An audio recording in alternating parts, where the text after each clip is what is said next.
નમસ્કાર, આપ જોઈ રહ્યા છો મારો આવાજ ન્યૂઝ। વિસનગર હિન્દુ હિત રક્ષા સમિતિ દ્વારા પ્રાંત અધિકારી શ્રીને બાંગ્લાદેશમાં હિન્દુઓ પર થતા અત્યાચારો વિરુદ્ધમાં આવેદનપત્ર આપવામાં આવ્યું હતું। આવેદનપત્રમાં જણાવવામાં આવ્યું હતું કે બાંગ્લાદેશમાં શેખ હસીના સરકારને અલૌકિક તાંત્રિક રીતે બરખાસ્ત કર્યા પછી હિન્દુઓ પરના અત્યાચારોમાં ભારે વધારો થયો છે। હિન્દુ ધાર્મિક સ્થળોને નિશાન બનાવી તોડફોડ કરવામાં આવી રહી છે।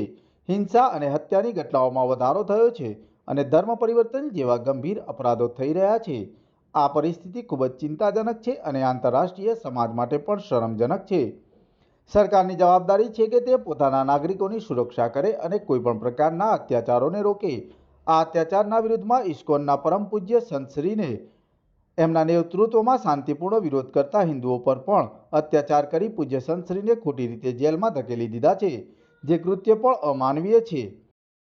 આપ શ્રી પાસેથી એવી માંગણી રાખીએ છીએ કે પૂજ્ય સંતશ્રીને તાત્કાલિક મુક્ત કરવા પ્રયાસ કરવામાં આવે।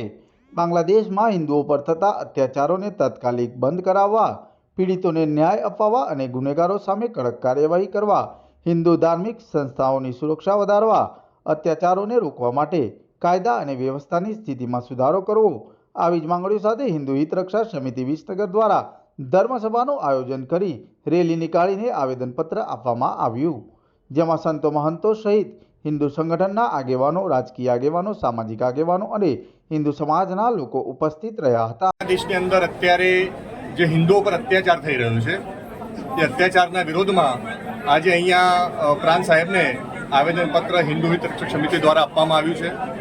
બાંગ્લાદેશમાં રહેતો આપણો હિન્દુ આજે વિધર્મીઓના ત્રાસથી, વિધર્મીઓના આક્રમણથી આજે ત્રાહિમામ પોકારી ઉઠ્યો છે અને બાળકો, બહેનો ઉપર જે પ્રમાણે અત્યાચાર થઈ રહ્યો છે એના વિરોધમાં એ ન થાય અને હિન્દુ સેફ રહે, હિન્દુ જાગૃત રહે, એના માટે આજે પ્રાંત સાહેબને આવેદનપત્ર આપવામાં આવ્યું હતું।